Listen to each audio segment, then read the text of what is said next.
Hello everyone, welcome to JSP Ambience Luxury. My name is Jane and I am the owner and creator of JSP Ambience Luxury. Today is our segment called The Strength of a Woman.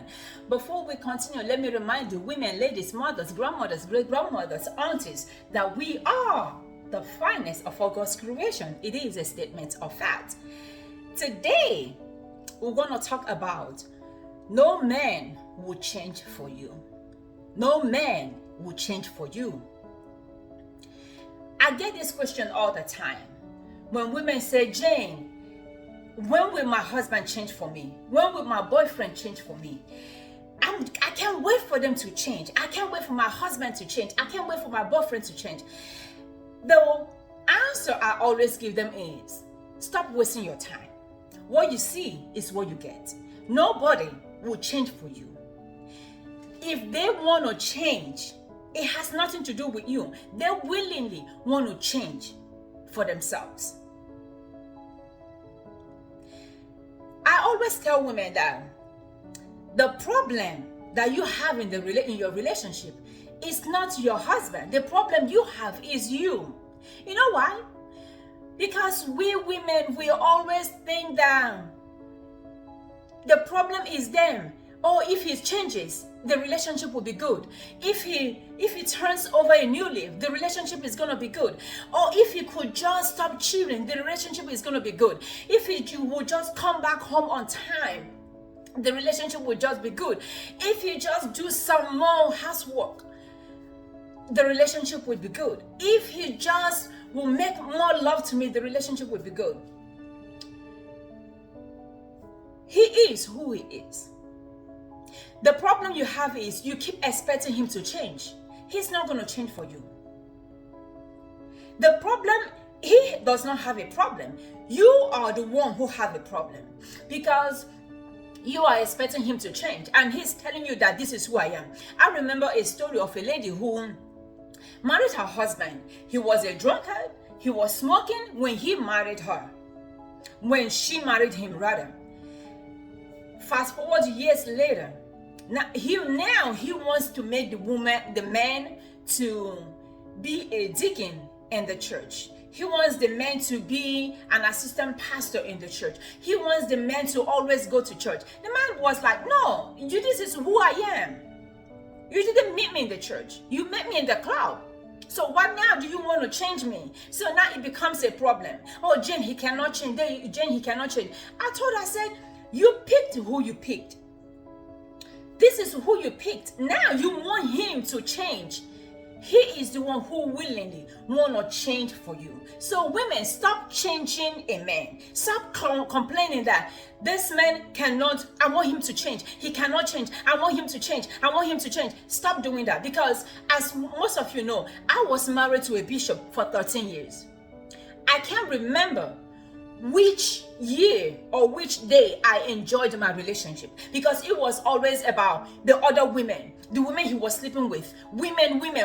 I'm going here to preach to women. I'm going here. By the time he comes back, he's smelling some funky smells. And I will be crying, I will be praying, I will be fasting. You know, my women pastor friends will tell me, oh, Jane, if you only fast enough for him, if you only pray for him, if you only, lay your hands and your leg and your kidney and your liver on him, he's going to change. I did all of that. I did all of those. I remember one morning I was praying to God. I said, God, please change my husband. Please, God, change him. God, please change him. The Spirit of God ministered to me. The Spirit of God said to me, stop praying for him. Stop praying for him and start praying for you and your children. So the energy that you're using to concentrate on your husband, to want to change him, why don't you use that energy to start making your life better, to start making you better as an individual? Because I always tell women, you have to put yourself in a position where you can easily walk away. And by putting yourself in a position that you can easily walk away is by enriching you, by enhancing you, by educating you, by getting a better job, by, saving up some money. So if or when the need calls, you will be in a position to handle yourself. You'll be in a position to take care of yourself. Because one of the reasons why women will stay in an abusive relationship, mental abusive relationship or physical abusive relationship, is because we don't have what it takes to have life. We don't have life. We have not achieved life. Because when you achieve life, you will know that you have self-esteem about yourself. When you have goals, visions, and dreams, and you are achieving them, you know that you are better than that situation that you're going through. The reason why I stayed in my relationship, in my marriage for 13 years, was because I didn't have what it took to become a woman of my own. I didn't have anything on my own. I didn't have a car. I didn't have a job. Oh, I had a business, but the business was not in my name. And my children were little. And I wasn't going to school. I didn't have money in the bank account. So I couldn't live because all odds was against me. And I didn't have what it takes to live in this country legally. Those things, fast forward years now, those things I was afraid of. And even at that, I still did not leave. He was one who got tired of me not leaving, and he left. So fast forward years later, all the things that I didn't have when I was married, I got them now. So why would I want to stay in an abusive relationship? Why would I want to stay in a relationship that's not going my way? And let me tell you this, ladies. My close friends know that I enjoy dumping men. Woo, it's an ecstasy for me. I enjoy dumping them. You know why I enjoy dumping them? Because I don't have the time to want to change you. I don't have the time to want to mommy you or want to daddy you. You're in your 40s, you're in your 50s. You think I'm going to mommy you. You think I'm going to daddy you. You think I'm going to, spoon feed you on every situation, on every circumstances. And I ain't got time for that. I just don't have time for that. If it's not going as I envision it, I bounce out. I don't have the time to cry for the man. The last cry I did was my husband, my ex-husband. I don't have the time to cry for the man because I have achieved life to an extent. So now I have self-esteem about myself. I look good. Before I was overweight. I look good for me. I enjoy life. I can eat whatever I want to eat. I exercise. I love me. I'm going to school. I have my businesses. And I'm here talking to women. So I have achieved life. It makes sense that I should stay in a relationship that is going my way. It makes sense that I stay in a relationship that I'm enjoying and not enduring a man. So women, stop complaining that I want my husband to change. He's not going to change. If he's not willing to change, he's not going to change. Stop saying, I want him to change. I want him to change. You know who you married. I remember George Starr says that you can't be a doormat and expect people not to walk over you. If you're a doormat, people are going to walk over you. All over you. They're going to walk all over you. You know what you are getting yourself into. You know. And another thing is, women, we have the need to be in a relationship. We always feel that if we don't have a man, we are not complete. If we don't have a boyfriend, we are not complete. If we don't have that headache, we are not complete. If we don't have that man, crying, we're not crying over a man. If we don't have somebody that's, is always tug of war, we're not complete. You are complete as a whole. You are complete as a woman. You are complete. You are a complete human being. Nobody's going to change for you. Nobody's going to change for you. They have to be the one to say, I want to change. I want this relationship to work. They are the one that are going to say, oh, I want to be with you. You can't force nobody to be with you. You can't force nobody to do the right thing. It's like you're pouring a mountain. You're pouring water rather on a molded hill. They're not going to change. What you see is what you get. The question is, what kind of life have you designed for yourself? A life of headache or a life of enjoyment? What kind of life have you designed for yourself? Are you aspiring for yourself? I'm not saying, my message here is not for you to be in a relationship. I'm not saying women should not be in a relationship. My message here is, woman, nobody is going to change for you. No husband is going to change for you. No boyfriend is going to change for you. You knew he didn't have a job when you met him. Now you're complaining, he needs to get a job. But you knew he didn't have a job. You know he plays video games. You know he doesn't have a life. When you met him. Now you want him to go get a job. And he's telling you, that's not my lifestyle. That's not who I am. He's okay. I remember years ago, I used to date somebody. God warned me. I literally heard God telling me, do not date him. But he was fine. He was handsome. He was good looking. Every weekend at the barber shop. I forgot what God told me. I forgot what the Spirit of God ministered to me. I started dating him. 6 months into dating him, I said, this is not the life I'm cut off to live. Handsome and all of those, clean and all of those stuff. But there's no vision.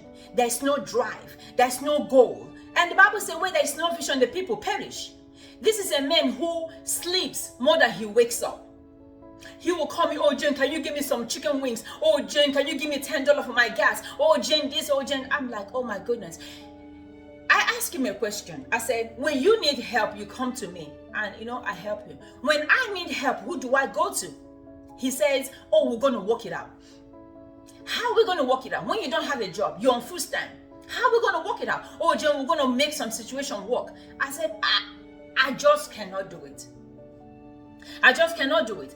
And when I called him, I said, this relationship is not working. I want to put an end to it. He was like, Jane, you are the only option I have. That's why I tell women that if a broke-ass man dates you, you are the only option he has. Because if that same broke man has money, if that man has money, you will not be his option. You will not be his option. So stop getting a man off the street. Stop getting a man off the club. You know he doesn't have anything. I heard the story of yesterday about a woman who went to the club and she met a man. They started talking. 2 days later, the man and his son moved into her house. It was okay. Before you know it, the man started screwing women around. Now she's in divorce court, telling the judge, oh, the man has to put a ring on it. I'm like, oh my goodness, put a ring on what? On stupidity? On foolishness? How foolish can you be that a man who is cheating, that she even caught the man's ex-girlfriend coming out of her house, you still want this idiot to put a ring on it?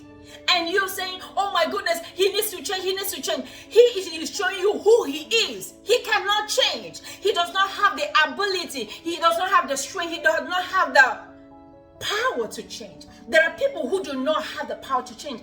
And these men, they make you feel like you are insane. They make you feel like you are worthless. They make you feel like, I remember a man telling me, oh, Jane, that if you don't get down and marry me, that your time is ticking, that you may never get married in life.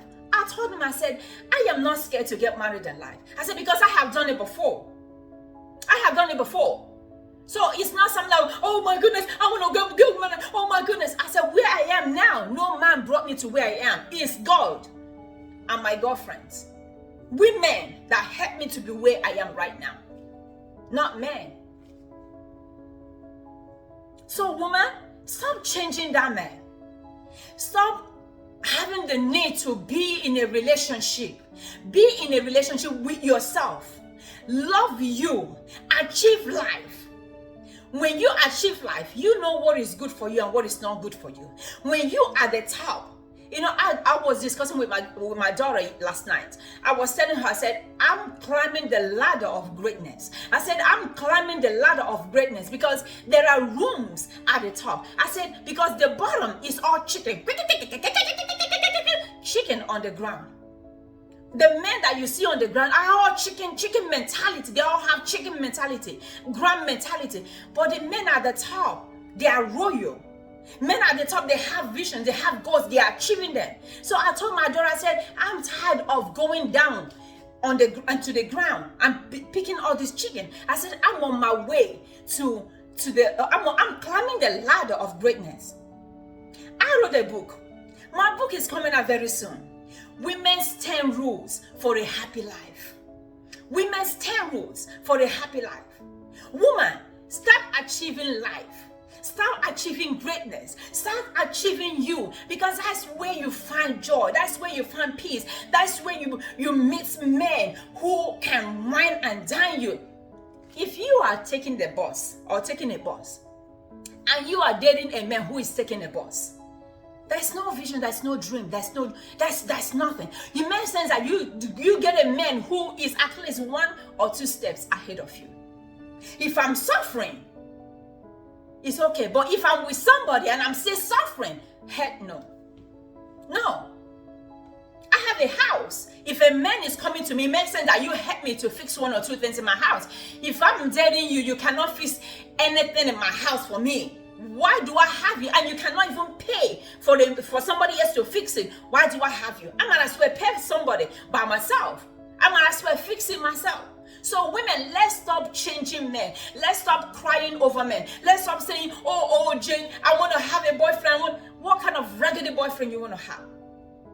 Start achieving you. Start making yourself happy. Start making yourself look good. Start making yourself smell good. Start making yourself bring life into you. Bring ecstasy into you. Bring enjoyment into you, because it is who you are that you can assume out there. It's who you are that you can show people. It's the joy that you have on your inside that you can radiate outside. It's the love, it's the comfort that you have on your inside. The sweetness that you have on your inside that you can show the world. If you are not sweet inside of you, if you have the need to have a man, if you have the need to always have a man, it's going to show on your face. It's going to show on your face. Somebody asked me, Jane, are you ever going to get married? I said, I'm not thinking about it. What I'm thinking about is how to achieve life. Because I've been there before. I was married, now I'm single. I know both life. That's why when I'm telling you my life story, listen to me. Young ladies, start achieving life. Start achieving you. Start going to school. Because I was telling somebody some few weeks ago, I said in the next 5-10 years, bachelor degrees will become like high school diploma. The earlier you get your degree, the better for you. Don't say, oh, I just finished high school, I'm okay. No, it's not. You're not okay. You're not okay. I forbid that to be okay for you. Start climbing the ladders of success, because that's where you're going to meet men of high timber and high caliber. I will talk to you next time. Remember that the Lord is the strength of a woman, and nobody is going to love you more than you love yourself.